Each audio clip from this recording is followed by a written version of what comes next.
remembered to do that at the end, by the way. It definitely helps. That's Stay hilarious. tuned to the end for a hint. Yeah, exactly. Right. So, what's up with Connor? Derek, what's new? I wish I watched that full Jane video that she uploaded. So there's a girl, and forgive me if I get some of the details wrong, because frankly, there's too many things to keep up with at this point. But this girl who's been hanging out with Connor, I think her name was Jane, if I recall correctly, and she uploaded a video today talking about how she claims he was microdosing ayahuasca every 2 hours. She was kind of like overseeing him to make sure he didn't do anything crazy. And he was, what was the most recent update? He's in police custody, I believe now. And then I don't know if he was institutionalized or what happened, but as far as I know, as of a few days ago, the police had him. And then that was kind of the last she knew, unless I'm mistaken. That's what I got from the video also. Yeah, I watched the entire thing. So, yeah. So apparently he's in police custody, and he went into some sort of consultation program where they admitted him, but he got out. Oh. And a couple days before this happened, Kenny KO actually had a live Instagram video with him, which I'm sure you guys watched also, where he actually was very concerned. I mean, Kenny is very concerned about Connor's situation, and he told him, said, get on the plane right now and I'll pay for everything. And then come stay with me and let's get this resolved, And he told Connor, or he got Connor to admit on camera that he was not going to touch ayahuasca or DMT ever again. Wow. Connor's really good at pretending he's fine, from what I've seen, though. Like, when he wants to act normal, he, can turn it on for a sec. To be honest, Derek, your video, and I'm so glad you told me about, Connor's situation, because I don't know much about him, but your video really touched me. I know that you didn't experience psychedelics yourself, but, because of my experience with my friend. And, how I felt about it, honestly, is that there's, there's excitement about psychedelics, and then there's also, commercial interest behind it as well. Yeah. Like Stamets, Paul Stamets, a huge business guy. People think he's just some hippie. No. He's a huge businessman with, by the way, supposedly not great products, to be honest with you. Not well-rated mushroom products. But a lot of people behind that don't want these things to come out, especially in the weed industry. And I'm very pro, having everything legal. But, there are some people that could be debilitated, like my friend. What's interesting, Derek, I was telling you about, my friend saw the video I made, in which my video about Connor, I mentioned I had a Canadian friend who's also in your country who basically used psychedelics and became bipolar and lost 10 years of his life. He's just recovering now. In the video, I said that maybe my friend will see this, but I want to mention it anyway because it may serve as a warning to other people. He saw it and he was very touched by it. And he even mentioned, in the video, I mentioned how much pain my friend had, and I could see it in his eyes, those years where he was living with paranoia and fear and all of that. And he said it brought him back to that. And he thanked me for doing it and said he hopes that it may prevent other people from doing the same thing. But I got a lot of comments from people saying, you guys are trying to bash psychedelics, or you're fear-mongering. Oh, really? I mean, I have extensive experience with psychedelics, but again, it's always in a time frame where there's some time in between to allow you to process, not daily contact with these psychedelics or combinations of particular psychedelics.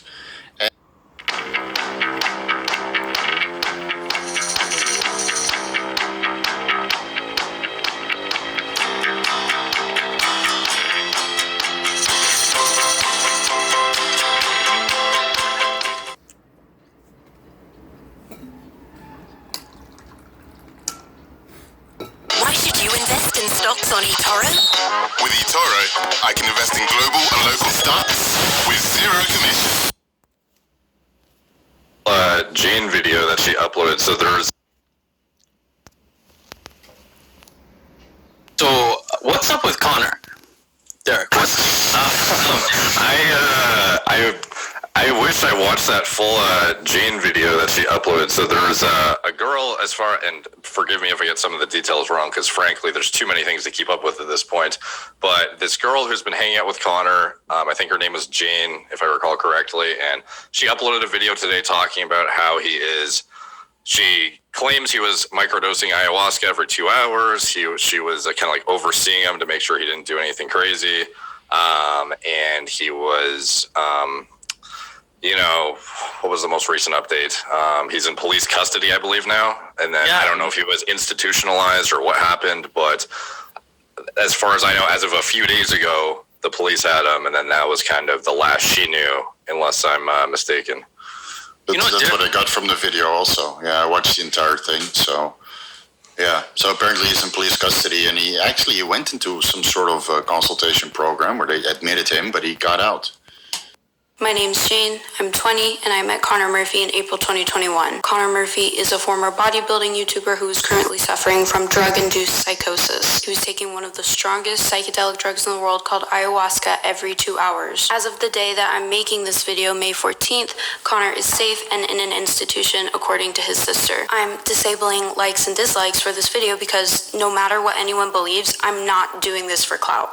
This isn't a situation you can like. Connor has posted his bank routing number, his social security number, all of his passwords, among other information, which I will talk about later. But I'm asking that you do not take advantage of him in this vulnerable state. He does not understand what he is doing. I felt compelled to make this video because the system for getting people like Connor help clearly failed, and majorly. Less importantly, I unintentionally became involved in Connor's situation, and I feel the need to clarify why I was featured in some of his social media posts, as well as give insight to the people who are messaging me regarding his well-being. I'll be keeping the comments on so that people can give advice to the next people that try to help him and start a conversation on mental health system reform regarding social media usage. I recorded almost everything that I experienced with Connor in the hopes that we could get him involuntarily committed to a mental health facility, but I'm going to be using as little footage of Connor as possible because I do not want to add any further pain to Connor or his family. People have already tried to pick apart my story in every which way, so I have to show as much proof as possible without trying to promote or exploit what happened. I hope that this video shows what it's like to actually be with him, so anyone who tries to help him in the future isn't accused of not doing enough. Connor and I were introduced by a mutual friend named Andrew. Andrew invited me to go film a YouTube video for Connor Murphy's channel on April 16th. This was the first time I had ever heard of Connor, so while we were driving to Topgolf, I looked up Connor on YouTube and saw that he had 2.5 million subscribers. I'm like, wow, that's really cool. And then Andrew explained that Connor used to make bodybuilding and prank type of videos, but recently his content had shifted into spiritual enlightenment type videos. At this point in time, Connor had privated all of his old bodybuilding videos, and I had not yet seen his spiritual enlightenment videos either. But Andrew had said that this would be a picking up girls at Topgolf video, so it sounded like he was going back to his old type of content. We get to Topgolf, and Connor was dressed like a king and had decorated his Topgolf station. I just thought it was a creative idea, and also he was acting normal. I saw no major red flags when I hung out with him in April. He was lucid, he was funny, and he had not yet hit the state that he is currently in. He did tell me that he does ayahuasca, but I had no idea what that even was. At Topgolf was the first time I had ever heard of it. I'm a sober person. I do not do drugs or drink. I googled what ayahuasca was while at Topgolf, found out that it was a psychedelic drug, and I thought that he was just a hippie. People who do shrooms or whatever. So on April 16th, we filmed for maybe an hour and a half. Connor gave me his phone number, and Andrew and I left. Connor uploaded the Picking Up Girls at Topgolf video on April 21st, but it was titled something completely different. And at Topgolf, Connor did a skit with me where he was teaching me how to swing, let me adjust your hips. And this is how he edited the skit he did with me.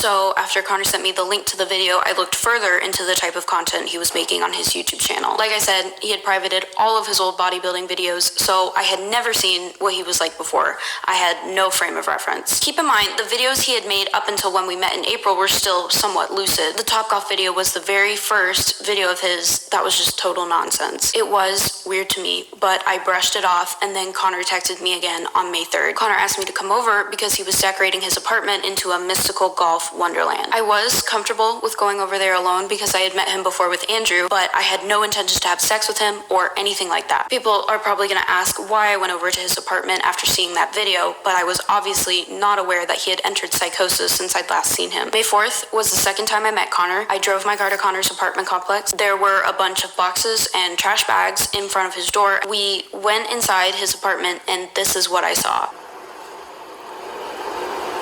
The stack of boxes was so huge that it took up half of the apartment and spilled out through the front door. Connor apologized for it being so messy, but said that he hadn't had time to clean because he'd been so busy making content. I've just been so focused on getting out all this content I just haven't had time to clean. That's why I'm here. See, the thing about Connor is that he's very calm in real life, but he puts on a more manic persona for social media, which I'll talk about later. My immediate impression was also that he was sober. He was aware of things, like he had said I'd have to move my car because I had accidentally parked in a residential spot and I needed to move it to the guest lot. So I just started unboxing the mountain of packages, and it was a bunch of totally random stuff. Just a few of the things were a Harry Potter invisibility cloak, 12 cans of oxygen, and a cat tower.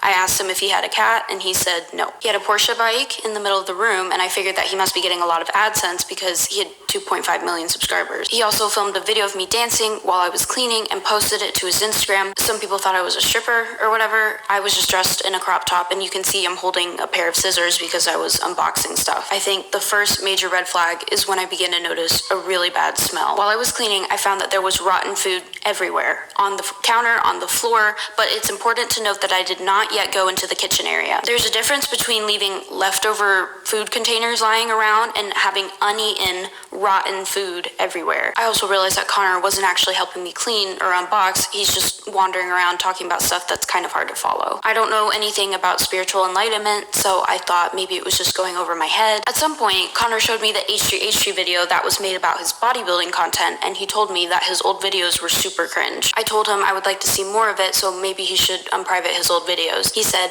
yes, I'm going to do that. I'm going to unprivate my old videos. I spent a few hours unboxing stuff, flattening the boxes, and then I asked Connor for some water. Connor said that he doesn't have any water at his apartment, but we could go to a grocery store and get some. We went outside to his Porsche. There was a bunch of random stuff in it, and it smelled really bad. I did offer to take my car, but I had parked in the guest lot far away, and Connor's like, no, my car's right here. Later, I found out that he was under the influence of ayahuasca, and I would not have let him drive if I had known that. Also, when we started driving, he was not swerving or making any illegal turns or anything like that. So my alarm bells also went off when he said, actually, instead of the grocery store, let's go to the park and film. We drove to the park, and he had me film him the whole time, and again, he was just saying completely random stuff. When it started to get dark, I asked Connor if we could go get some water, and he said yes, but then he started to lead me in the exact opposite direction of the car. I was starting to get a little scared, but I figured if I kept filming him with the flash on, the people who were still at the park would see us. And also, I've been with this guy all day, and he's never once made me feel uncomfortable, only confused from all the stuff he's been saying. He's also my ride.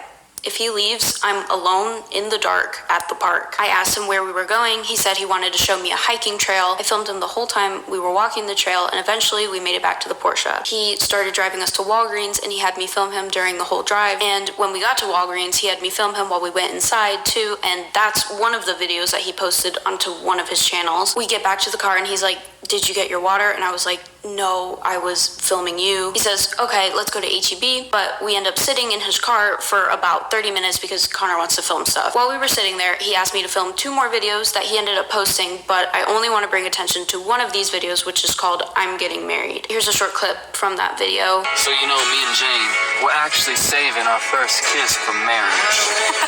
So we're not gonna kiss until we're on the altar. I also want to address the comments on this video, and I will do that later, but a few people said that my pupils were big and that I was high, so I just want to reiterate that I am a sober person, and I was sober in this video. They also said that Connor's pupils were big, which should have been a tip-off to me that he was high, but since my pupils were dilated, I guess I attributed it to the low lighting. I'm not trying to make excuses, just please understand that I had no experience with anything like this before, and I was still trying to process what was happening. We drove to HEB to get me water, which Connor paid for, but he also ended up buying a bunch of random stuff like essential oils, ginger, a single dragon fruit, and the total ended up being over $200. Once we got back to his apartment, I realized that if I don't put these groceries in the fridge, he's not going to. And that is when I went into the kitchen for the first time. There was ayahuasca all over the counter. I asked Connor, how often do you do ayahuasca? And he said, every 2 hours. I did not know that Connor was high until then because he mixed the ayahuasca with like health juices, and so I only saw him drinking those. This was when the magnitude of the situation began to hit me, and I realized that he had been saying all of this weird stuff because he was high. I just started filming everything in the hopes that I could show it to the authorities and get him some help. Here's me putting away the groceries, and you can see the ayahuasca and the scale on the counter on the left side of the screen. There are pressure points in your...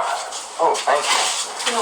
There are pressure points in your hand. So when you push down into your hand right here, and you really concentrate, you can start feeling a little bit more chi energy coursing through you. But I did not feel that Connor was violent. I actually wanted to help him, so I continued to clean for another few hours. At some point, I unboxed a Lord of the Rings ring. I said, oh my god, I love the Lord of the Rings, and Connor told me I could have it. Since he had made the joke about us getting married earlier, I said, are you proposing to me? And he said, yeah, and I thought it was a joke. That's when I recorded the video he later posted to his Instagram after I left. Connor just proposed to me with the Lord of the Rings ring.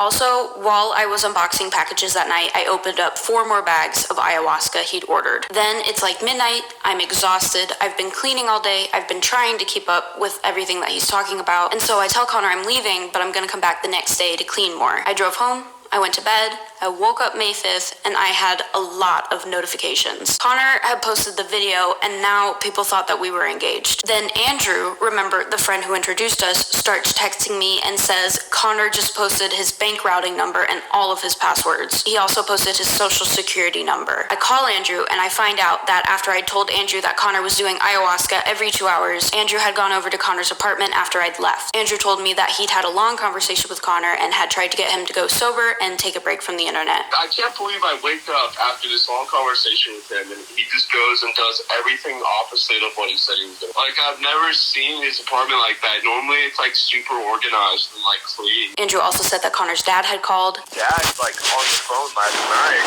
and he seemed concerned, but it's like no one's fucking doing anything. I tell Andrew that I'm gonna go back over to the apartment and check on Connor. I asked Andrew if he could come with me, but he had to work 11 a.m. to 8 p.m. If I didn't have work today, I would pull up. I think we have to do something today. He's doing ayahuasca every 2 hours. Every 2 hours, dude. Yeah, I feel like the more people that talk to him, it just throws him deeper into this psychosis that he's in, you know? Remember when we came to Top Golf? Like he was super nice, like it was kind of goosey. He's escalated. So I guess I'm gonna go over at 1. Do you think he's gonna hurt me if I go over by myself? But I don't wanna... No, he's not an aggressive person. That's what I'm thinking. Cause like people are like don't go over there. Like he's like the least aggressive person I know at all. I know, he was really nice to me. I spent the day with him yesterday. Dude, he lost another 1,000 followers this morning. Or I'm gonna ask the officers when they come and get him if I can have his phone. He's convinced that he's just more focused than normal. And now everyone thinks that I'm his girlfriend and they're like blaming me and they're like saying I need to do shit. And I'm like, I just met him. When he started the Prima Sada Yoga, he was uploading it, at least like a decent video. He was uploading like once every couple of days. They were getting a decent amount of views. Now it's gone from that to just spam and ridiculous shit. And I'm like, you should unprivate your old videos and stuff. So when I type in Connor Murphy on Google, it literally comes up first result is Connor Murphy married. I know. I think I have to do something. Alright, I guess I'll go over to his house. You know where he lives, so... I texted Connor, asked if I could come over at 1 p.m., but then Connor posts that someone had drained his bank account. He had $9,000 in there, and it was gone. He pretty much lost like $9,000 in like just one day from all these like people stealing his money. When I was with him yesterday, he was spending money like crazy. He spent a bunch on groceries. Are you working till 8 p.m.? Yeah, I work till 8, but I'm gonna try to get off early. I hung up with Andrew and asked Connor if I could go over sooner. He said yes, and I quickly drove to his apartment. And there were even more packages on the front porch. There are more packages since I was here yesterday. What did you order? I don't remember. Connor was still very calm. I asked him if he had slept, and he said that he'd gotten a 30-minute power nap. I told him he should delete his passwords and his bank information, and he started telling me about how he's God and he needs to give to his followers. Andrew and I agreed to wait to call the cops to see if I could get a hold of Connor's phone in order to call his parents. Connor goes upstairs to edit, so I go and get footage of the ayahuasca in the kitchen. In his cabinet, I found like pounds and pounds of bags of ayahuasca. I go and sit with Connor upstairs as he edits new content. Then the police call Connor's phone. I'm sitting there with him and I filmed it, but I can't post it because under Texas law, at least one party on the phone call has to consent to the recording. I'm gonna call this guy Officer Number 1. Connor picks up. Officer Number 1 is like, this is the police department. Is this Connor Murphy? Connor says yes. Officer Number 1 says, we got a call about your well-being. Are you okay? And Connor's like, yeah, I'm fine. I'm a social media guy, so I do some interesting stuff. Officer Number 1 says, Oh, okay, but you're not gonna hurt yourself or anybody else? And Connor said, no. Then officer number 1 hung up. The call was less than a minute. I'm texting Andrew, keeping him up with all of this, and then Connor's dad calls. I don't want to disclose what his dad said, but after he hung up, Connor told me, I unprivated all of my old videos. He showed me it was true, and Andrew's like, I've been trying to get him to do that for months. So at this point, it's clear that Connor has developed some sort of trust with me. It's been less than 24 hours since I visited his apartment for the first time, based off of what I'd seen do that for months. So at this point, it's clear that Connor has developed some sort of trust with me. It's been less than 24 hours since I visited his apartment for the first time. Based off of what I'd seen, I knew that this situation needed to be handled by people more qualified than me. Andrew and I agree that Andrew should be the one to call 911 so we don't risk breaking whatever trust Connor has with us. Andrew called 911 from his workplace, and then Connor told me he was going to take a nap. Andrew calls me back and says that the police told him that they'd received an earlier call and that officers were on the scene. I'm like, I'm here right now. I'm at the apartment. Nobody is here. Andrew calls 911 back and tells them that nobody's here, and they told him that they were dispatching officers. I wait 20 more minutes. Nobody's come, so I call Andrew and ask him to call again. Andrew calls him again and then calls me and tells me that they told him that the person inside the apartment has to call. So I run to the gate by the guest parking lot and call the police. The dispatcher, officer number 2, says she'll be sending the first available agent. I told officer number 2 the situation. I call Andrew back. I wait another half hour and nobody's come. I call officer number 2 and ask if there's any way I can be called when there are agents on the way. Officer number 2 says that she doesn't know which agent it will be, so she can't tell them to call me. I'm like, so I just sit here and wait? And officer number 2 says, yes, I've put in the report. The first available agent will be dispatched. Don't understand why mental health cases are so low priority. I called her back a second time and I stressed the urgency of the situation. I text Andrew super frustrated. Then I went to go charge my phone in the car. As I'm sitting in my car, officer number 1, the same officer who called Connor while I was at the apartment, calls me and says, are you the one who called about the social media guy? And I said, I am at the apartment complex right now. He could drive under the influence at any time. You need to come here immediately. I can let you in. Officer number 1 just says, interesting. Okay, we'll dispatch officers. I called Andrew and explained that officer number 1 isn't taking it seriously at all, and I don't think he's sending anyone. Andrew tells me to wait just a little while longer, and then I should leave, and we can figure out what to do next. I wait 15 more minutes, and to my surprise, a new number calls me, and we'll call this woman officer number 3. I did try to screen record this call, but it has no audio. As you can see, there's no audio on this call, but I did try to screen record the call. Officer number 3 actually works with mental health services, which is why the number that called me was not 911, and she tells me that they can't do anything. I'm like, what do you mean? He's a danger to others if he drives. And she said that unless he's not actively harming himself or others, they can't come and voluntarily commit him. I said that he has pounds of ayahuasca in his apartment, which I recorded footage of, and she said that that's a police matter, not mental health services. I explained that he had posted all of his personal information online, and she said that that's not a crime. She also said that when the officer called him earlier, he answered questions correctly. I guess those questions were, are you going to hurt yourself or others? Which Connor said no to. I said, what if he crashes his car while he's high? And officer number 3 said, we can't go off a what if situation. I asked her if she could do anything. She said she couldn't, but she encouraged me to go back and talk to him and try to convince him to stop doing the drugs. I told her that I wanted it to go on record that I had tried to help him, and she said that a formal complaint had been filed. I hung up and I was feeling pretty helpless, but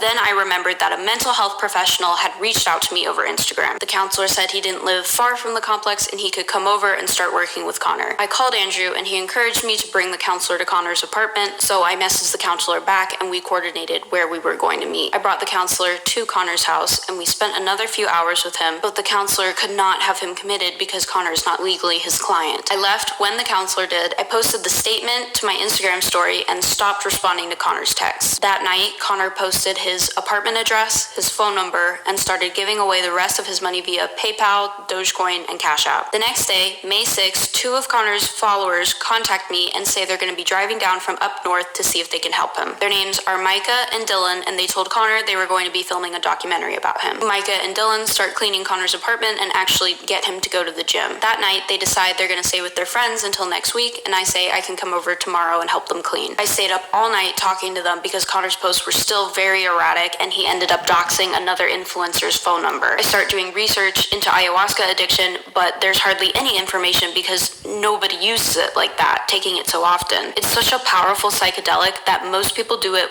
once in their lifetime. However, I did read this, which seems applicable to this situation. The actual DMT itself isn't currently known to have the potential for physical addiction or dependence, but what can happen is a psychological craving. People often become psychologically addicted to the experience of using a drug like DMT or drinking ayahuasca tea. They may want to continue recreating the feelings and experiences they had while taking the substance, which can lead them to use it continuously. Also, under these definitions, I have witnessed Connor experience delusions and disorganized speech. Micah and Dylan are going to be releasing their documentary, which I will link in the description when it's uploaded. But what happened next is that they spent 2 days at Connor's apartment cleaning and trying to get him to buy furniture, stuff like that.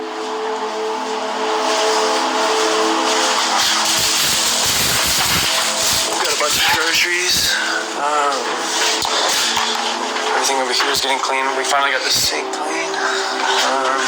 Connor's behavior was escalating by the day, and I was advised by the mental health professional not to return to Connor's apartment. Thursday, May 6th, the counselor returned to Connor's house to continue to try to get through to him. On Friday morning, May 7th, Micah told me that Connor wanted to fake his death and crash his Porsche. Friday night, Micah messaged me and told me that Connor had gotten aggressive with him and Dylan, and they no longer felt it was safe to be at Connor's house. Day after that, Saturday, May 8th, Connor threatened to kill himself on a live stream. He also favorited a comment saying that he was going to commit suicide. The counselor called 911 and the police went to Connor's apartment, but Connor had left and rode his bike to the park. The counselor went to the park but could not find Connor. The counselor was keeping me, Dylan, and Micah updated in a group chat. We were concerned that Connor would not be able to find his way home. However, Connor did eventually return to his apartment and the police were waiting for him there. As Connor recorded and posted on Instagram, the police let him go. At this point, because Connor had posted his phone number and his home address, I felt that I needed to warn people that it was unsafe to go to his home and that contacting him was feeding into his mania. My friend gave me her old Instagram account to use so that I wouldn't trigger Connor with my name on my profile because, like the counselor had said, I was becoming a symbol in his mind and he thought that we were engaged. I copied and pasted this message on all of Connor's Instagram posts to warn people that the situation had become dangerous after he had gotten aggressive with Micah and Dylan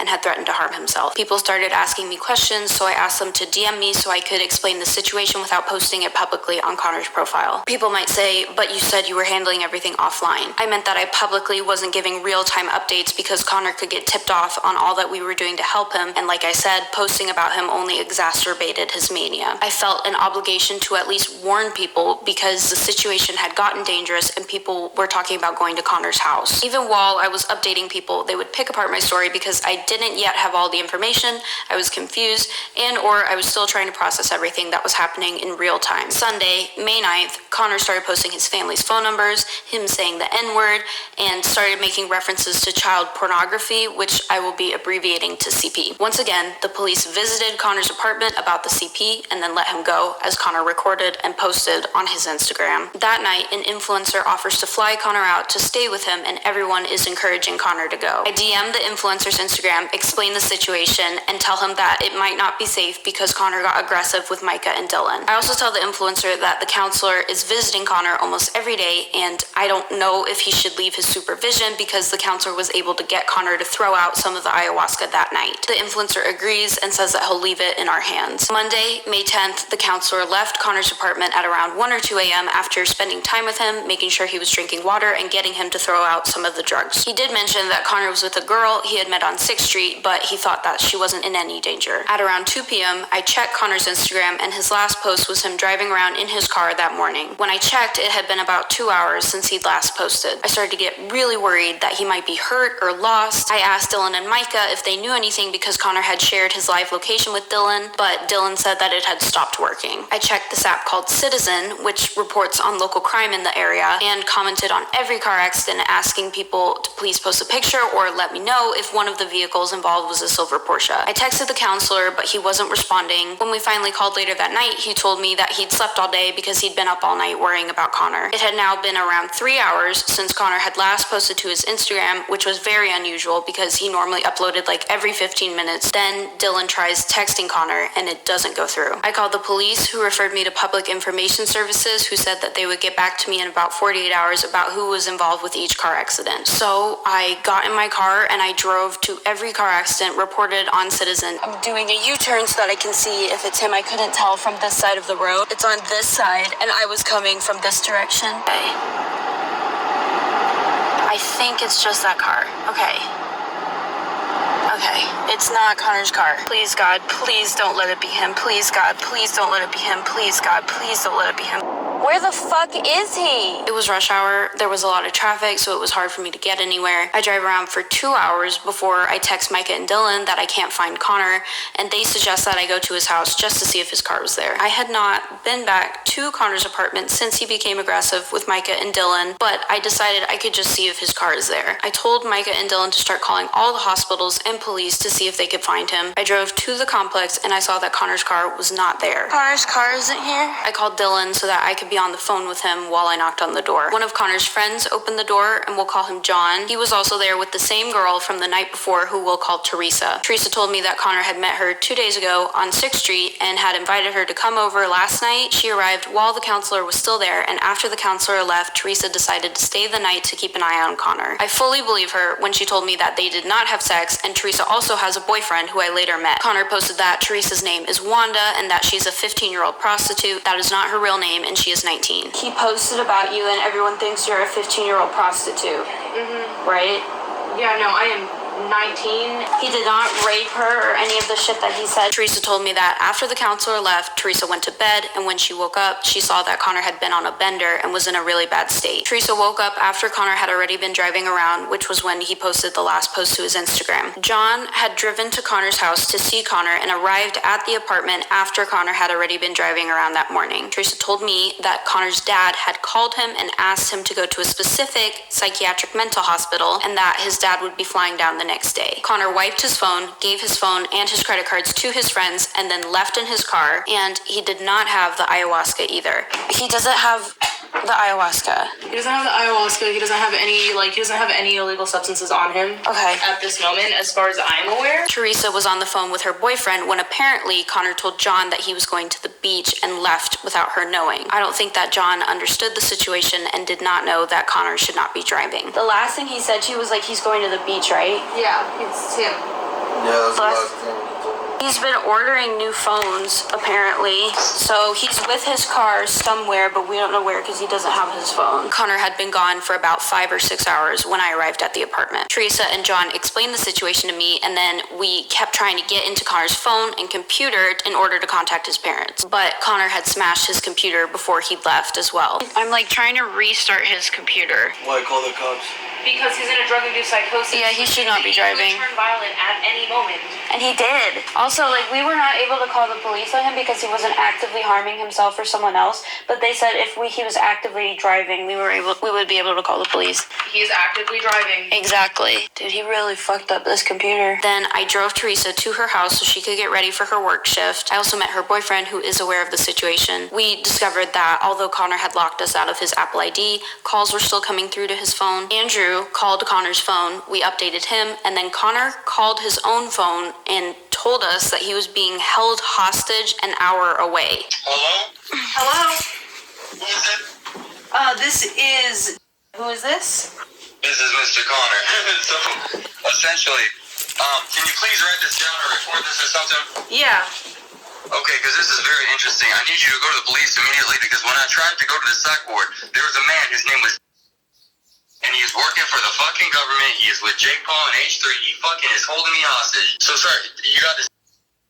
Yeah, you texted it to me. I'm screenshotting it. He also texted Teresa's phone the address. How he remembered her number, we have no idea. Teresa and I went to the police station and it was closed. We are currently at the police department. There is no one here. He says he's being held hostage. What it sounded like is that he went to the psych ward and then someone took him, but it's not clear. So we called Austin police, who redirected us to the police of the other county that Connor claimed that he was in. We told them the situation, and then the other county police called the number that Connor had used to call us. The police called us back and explained that the phone belonged to a college student in another county, a third county, and they were handing off the case to that county's police. I called the third county's police and they had no record of any case being referred to them. We filled them in on the situation as well. They told me they would look for him, but nobody ever called to update me or follow up. We wanted to call Connor's dad, but we couldn't get into his phone. Connor had posted his dad's phone number before, but I couldn't find it. I guess that the post had been taken down by Instagram guidelines. It was getting dark. I'd been driving around all day. I left Teresa's house, went home, and posted the update to Connor's Instagram. I also DM'd the situation to his sister, who told me something different than what Teresa had said his dad had said. I reached out to Teresa. She confirmed that that is what his dad said, and as you heard, that is what Connor said in the video when he called us. At midnight that night, Teresa called me to let me know that she and her boyfriend had managed to access Connor's phone and were able to call his mom. Connor's mom would also be flying in the next day and would pick up Connor's phone from Teresa's house. Teresa called me back the next day, May 11th, and told me that Connor's mom had come and gotten his phone. Connor's sister later posted on her Instagram that they have him in an institution. That's all I know.